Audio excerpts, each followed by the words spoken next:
Time now for Back Pages tonight here on Sky Sports News, bringing you a first look at the sports stories in the morning's newspapers.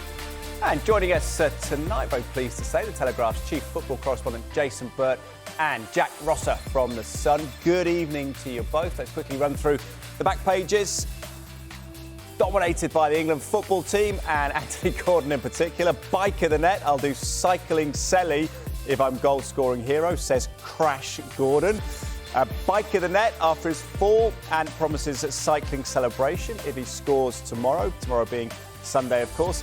The Mail back page, thank you for your support. England praised the Daily Mail's campaign to back our heroes at the Euros. I had a lucky escape, admits Gordon. And Murray's given an extra day to get fit for Wimbledon. Will he make it? Express back page, I'll break dance if I score. Gordon to wheel out cycling celebration and another tennis story. Major title to major degree, concerning Emma Raducanu. The Sun, Crash Gordon's vow, score and I'll be a break dancer. Battered Ant plans bike goal celebration. Skriniar, the Slovakian captain, taunts the Three Lions. And Redknapp, Gareth's in game's top job. That's Harry Redknapp. Guardian, Mainu can step up for Southgate. Manchester United midfielder in line to start against Slovakia as Foden returns after the birth of his third child. Murray's last stand, a fitting fight to the end for Wimbledon. And Gordon, I went 10 feet into the air, chin first. At the Times, Wayne Rooney's fears for Jude. England star must not let frustrations boil over or he risks getting sent off. Slovakia will handle long ball England. I love pain of running, only Olympic gold will do for driven Riki. And the Telegraph for Sports Supplement, really poignant piece by Sven-Göran Eriksson ahead of his first column. I don't know how long I have left. It's better that way. And simply the England story, Southgate sticks to his guns. Well, let's start, though, with the Kieran Trippier story, Jason. Coming to you regarding that. Hasn't made a lot of the papers yet, but a major doubt at left-back for England, we understand. Hasn't trained with a calf issue that preceded the tournament. What's your understanding of that and how worrying would that be for Gareth Southgate? Yeah, I mean, it's part of our news story this evening. We've obviously majored on the line that Gareth will stick with the players largely that have got England to this stage. We think obviously Kobe Mainoo will come in ahead of Conor Gallagher, but there is that concern over Kieran Trippier. It's our understanding he hasn't trained for the past 2 days. He's hoping to train tomorrow. We think he will be ready to play. We think he will be able to play on Sunday, but I think as you're suggesting, it casts really further doubt as to the wisdom of only taking one specialist left back, who is Luke Shaw, who's not fit and has not played yet, and he expects only to be on the bench on Sunday. So the balance of the squad is a question. We were concerned about that when the squad was announced in the first place, that Gareth was just taking one specialist left back, and so far it's become a bit of a problem for him in solving that issue, to the extent that even today Bukayo Saka was asked whether he would be prepared to fill in at left back by journalists, and obviously made it quite clear that he didn't want to do that. So it is an issue for England. I think if Trippier is not able to play, as I say, I think he will play. If he's not able to play, I think it may be an opportunity for Ezri Konsa, who's played there before, but only really for Charlton Athletic. I think he's experienced as fullback and mainly on the right-hand side of the pitch. So again, you're filling in somebody who's not a specialist in that area, and it all comes back to that question as to whether Gareth was wrong to pick just one left back in the first place, and a left back who wasn't fit. Obviously, Kieran's played there before, but he's not a specialist. And as you say, he was suffering from a calf problem coming into this tournament. What do you think about that, Jason, potentially? You mentioned Bukayo Saka not wanting to play at left back. Would left wing back be more inviting, potentially, do you feel? Yeah, I mean, it's an interesting debate. You know, we've seen Gareth switch between 4 at the back and 3 at the back in the past, not least in the last European Championships when England played against Germany. They went from a back 4 in the previous game to a back 3, and then he switched it to a back 4 again. I just feel right now he's doubling down a little bit on his team selection and formation, and I just don't really think he wants to go to a back 3. I think it's more likely that he will fill somebody else in at left back if he needs to, and Trippier's not able to play.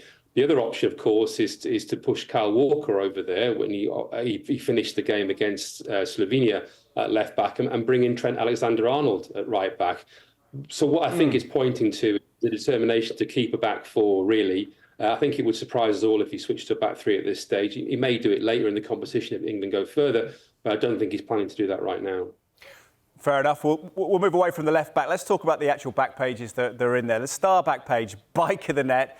I'll do cycling Selly if I'm goal scoring hero, says Crash Gordon, which is a moniker a lot of the papers have gone with as well. He saved humanity, didn't he? Flash Gordon. We'll hope Crash Gordon can maybe do that for England. Jason, what's your take on the tone and energy of Anthony Gordon? It's pretty refreshing, wasn't it? Anthony Gordon is one of the best talkers I think we've ever had in an England squad. He's an incredibly confident young guy, very articulate man, got lots going on in his life. He's well read. He's out here reading books. He talks about the books he's been reading and so on and so forth. And he's a very confident speaker when he addresses the media. And this story is it's a really interesting thing that happened. Obviously, he came off his bike, but the way he's described it, it's just incredible, really. And he's obviously talking about doing a bike celebration if he gets onto the pitch and scores for England on Sunday. So you kind of almost hoping he does get that opportunity to sort of see what celebration he's got in mind. But no, he's been a real breath of fresh air in terms of the confidence he's brought into the squad, and he's pushing hard for a place. I think, as I say, I think Gareth Southgate will stick with his forward options that he's gone with so far. But obviously Gordon, again, like Cole Palmer, came on against Slovenia, although he got far fewer minutes, but he did make an impression. And, we talk to a lot of England players all the time out here when we're covering these tournaments. And I've got to say, in all the years I've been doing this job, he's certainly one of the more confident and articulate players. It doesn't mean he deserves a starting place, but certainly he talks a very, very good game. Yeah, pressure is a privilege. He promises to be a nightmare for any opponent. Let's try Jack, bring him in now once again. Jack, good to have you back with us. What's your take on Anthony Gordon? I've got a Mail headline here. I had a lucky escape amidst Gordon, and by the looks of his chin in his hands, it was pretty lucky, wasn't it? He didn't do any damage to the parts of the body required for football.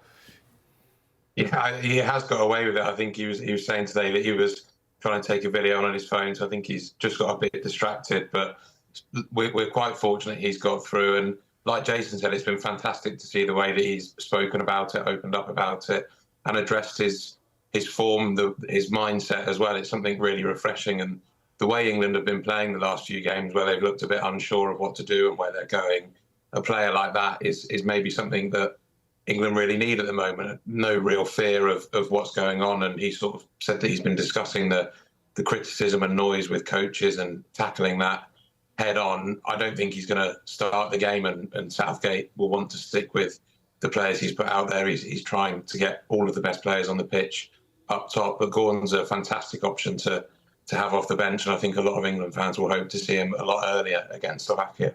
Indeed, back page of the Express again leads with Anthony Gordon. I'll break dance if I score.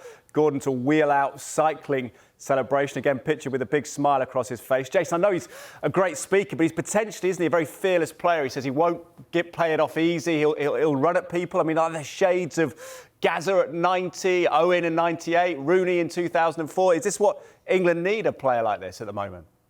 Well, one of the lines he came out with today, he described himself as a defender's nightmare. So he's certainly got the confidence to try and take players on. And I think it's an interesting argument whether or not he actually deserves an opportunity, because one of the big discussion points with England at the moment is the sort of pace out wide, and whether or not Harry Kane in particular might benefit from some more sort of pace either side of him, so he can drop in and play those sort of forward passes. And something that Anthony Gordon would fit that perfectly. I guess the counter argument to that is you're playing Slovakia, who will defend quite deep, and maybe there won't be the space to run in behind for something like Anthony Gordon. And maybe he should come off the bench when the games become a bit more stretched, maybe when the opposition are a bit more tired.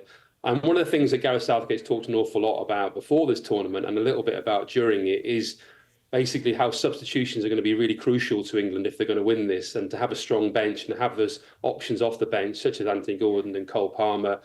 We've seen Eberechi Eze as well, Jared Bowen. So he has got a lot of firepower out wide that he can turn to. And I think that's part of his game plan, really, to look at those players and think, I might need you at crucial moments in games to come on and finish those games and be part of the team. And I know he addressed the squad at the start of the tournament and said, look, you may start the games, but you're not necessarily going to finish the games. And I fully intend to try and use the 5 substitutes available to me when the opportunities arise. And so far, he's done that quite a lot, although I think most people will argue he maybe should have rotated the team a bit more because there have been signs of tiredness. But at this stage, obviously, he's into the knockouts. He's not going to make major changes now. OK, so Gordon maybe is an impact substitute still, but there will be a change in central midfield. Jack, we believe Guardian Sports Supplement front page, Mainu can step up for Southgate. Manchester United midfielder in line to start against Slovakia as Foden returns after the birth of his third child. How secure will Mainu feel lining up in central midfield? Because you don't get longer than 45 minutes to prove yourself, do you, at the moment in that position for Southgate? No, I suppose there's a bit of nerves around the way that a couple of the midfield experiments have been started and stopped quite so quickly. But whenever he's been put in a pressure situation, Kobbie Mainoo, he's excelled really. You just have to look at the FA Cup final for Manchester United when he made his England debut back in March. He did fantastic in that role, and I didn't get to watch the game because I was travelling back from another one. But listening to the radio and reading everything that you did following that, he impressed when he came on at half time and settled things down a bit. He's a player that looks really confident on the ball, knows what he wants to do with it, knows that he wants to go forward. And again, where there's been that bit of confusion in terms of how England are working on the ball, working off the ball as well, then that could be really encouraging and something that England really do need if they're going to kick into gear and go far in the tournament. It's just whether you've got someone there that's got the leadership to organise that off the ball stuff. I know people have mentioned the fact that there's no sort of Jordan Henderson character there. You're not really expecting Kobbie Mainoo to come in and start telling Declan Rice and Jude Bellingham where to go, but he brings a lot of confidence, a lot of positivity and some energy as well. It's an amazing story, Jason, isn't it? 7 months on from making his Manchester United Premier League debut. Slovakia, though, in their games have been fast starters. Do you expect both Mainoo and Rice to be really pressured with their press early on? How do you expect Mainoo to stand up to that? Well, I think what would be quite crucial is how England line up, really. I'm a bit worried about Kobbie Mainoo playing as a number 6. I think he doesn't quite have the defensive discipline just yet to play that role. I think he's much more effective playing as a number 8, and that's what happened against Slovenia. So I would like England to line up in a 4-1-4-1. It obviously puts a lot more pressure onto Declan Rice, but I think it would free up Kobbie Mainoo a little bit more. I'm hoping that's what they do on Sunday. But, you know, as you say, it's an awful lot of expectation and pressure to put on a young player. But we've seen that playing for Manchester United. He's taken it all in his stride. I really do think he deserves his chance. He was probably a little bit unfortunate actually not to start the first game, really, when I never really agreed with the experiment of putting Trent Alexander-Arnold in there in midfield. I think it was very unfair on him. I don't think he'd had enough opportunity to play that role. He's not a specialist. He's not a midfielder in that way. And he's never played like that for Liverpool. I was always against the idea. Never thought it would ever work, frankly. And it's not, I'd say, not fair on Alexander-Arnold to do that. So I think Kobbie Mainoo was unlucky not to actually start earlier for England. And Conor Gallagher obviously didn't take his opportunity. So really, it's his shirt to keep. And I hope, obviously, he steps up and carries on the way he did against Slovenia. Indeed, although as Milan Skriniar of Slovakia has been saying, apparently England will probably play long ball. So we'll talk more about that in due course in the next part of the programme. We'll also take a quick break. When we come back, we'll look at more of the back pages and we'll look at Jason's stories. Jason Burt on Cole Palmer, who says the reason he's at the Euros is because of Mauricio Pochettino. Really good read. We'll talk about that next.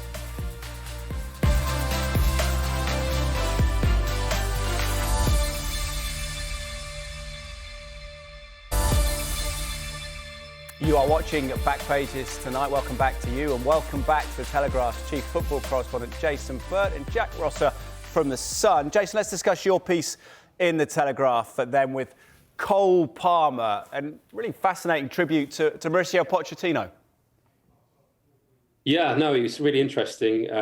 We sat with Cole Palmer today, a few of us, and sort of talked through his career so far and his hopes and expectations for England. And actually, one of the more interesting lines that came out was him talking about how he wouldn't really be in this squad without Mauricio Pochettino. Clearly, that's self-evident because he had a great season at Chelsea. But he also talked about how he thought long and hard about joining Chelsea and working with Pochettino because of Pochettino's record for developing young players. And he clearly has been the big success story and the big beneficiary of that at Chelsea in the last season. A difficult campaign for them, and obviously Pochettino's now left. And he talked about how shocked he was at that as well, that the Pochettino's left.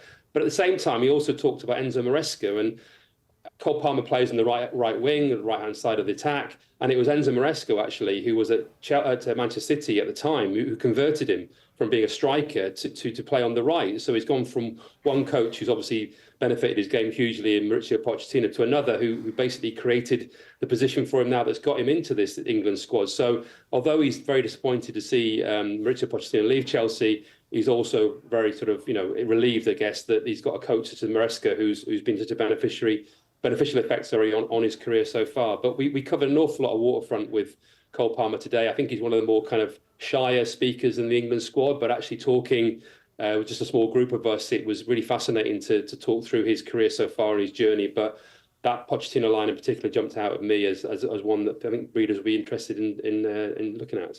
What's your take on Palmer, Jack, in terms of what he offers? You said maybe that, or we've discussed that Anthony Gordon may not be best suited to Slovakia because of the fact they may sit deep. Would Palmer not work in that scenario?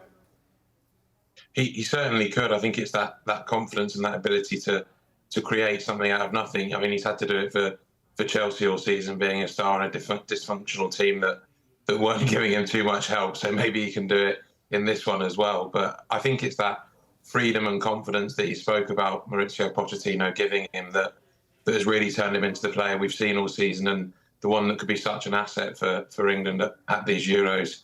As we said, if Slovakia are going to sit deep and try and frustrate England, he could be the sort of player to unlock them. There's been a few questions over the fitness and form of Bukayo Saka, but you'd expect him to start again. So again, he could be another one of those fantastic options to come in off the bench. He just doesn't look afraid of having the pressure on his shoulders. You know, he moved and took penalties for Chelsea last season. He stood up in moments when they were really up against it and dragged them through on a number of occasions. And you think he'd really back himself to do that with England as well. Yeah, we'll see if Palmer gets a run out at any stage on Sunday. Let's talk one former England legend, one-time record goalscorer, talking about the current central figure for a lot of people, Jude Bellingham. This is the back page of the Times. So Rooney, my fears for Jude. England star must not let frustrations boil over or he risks getting sent off. Would you be concerned about that, Jason, at all? What Rooney's warning of there? Is there a danger that too much is being placed on Bellingham's shoulders? I think the Rooney column in the Times has actually been really sort of interesting and entertaining, and he's been quite punchy in his views. I mean, obviously he came out very strongly before the tournament started and said he didn't think Trent Alexander-Arnold should be playing in midfield, and obviously now he's not held back in his opinions on Jude Bellingham, and we've seen some frustration from Bellingham during this tournament so far. He's at times his body language has been a little bit of somebody who's found it quite difficult. He obviously had that very good game in the opening tie against Serbia, well, at least a good hour or so, and then he seemed to tire. And I do fear for the amount of football he has played. I think tiredness is an issue. It was very interesting. He spoke the other day about how basically he was dead on his feet when he came off the pitch in the last game. But I think that frustration is something we've got to keep an eye on.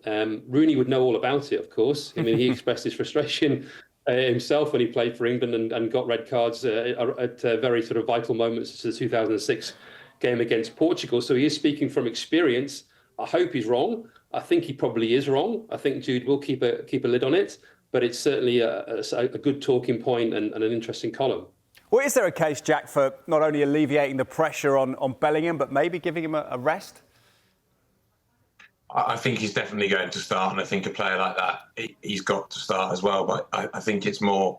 I've been surprised that, you know, when he has faded in these games, he's not been one of the ones that Southgate has looked to change and looked to put some fresh legs on in that position just to give him that break, because he has played an awful lot of football across a very big season under a lot of pressure in his first year at Real Madrid. It's a lot to take on, and then to go into a major tournament. It's his third major tournament, but it's the first one really where he's the proper central figure, or one of the central figures for England. And I think it's a debate we had sort of, you know, around one of the last breaks before, whether his temperament was something that there should be concerns over. He still seems to be on the sort of perfect balance of arrogance you need in a proper player, somebody that's got a lot of confidence in their own ability, isn't afraid to take on opponents, but sometimes that can just tip over and go a little bit too far. And as Wayne Rooney points out in that column, and it is a good one, that the frustration that he's seeing now and maybe not quite clicking with teammates is something that could tip that over. So I think he's got to start the game, because he can have such a good influence when he's there and in the mood. But I wouldn't be surprised if he didn't play the full 90 minutes on Sunday. Yeah, indeed, hard to pull him off, I think, at the moment, isn't it, in terms of his determination to be at the centre of things. Let's reflect on Slovakia and what they've said ahead of this one, Jason. We saw in the Times, Slovakia will handle long ball England, then hit this in the Sun. Milan Skriniar, their captain, taunts the Three Lions. PSG defender, Slovakia captain. What did you make of his press conference comments? Mind games at work here?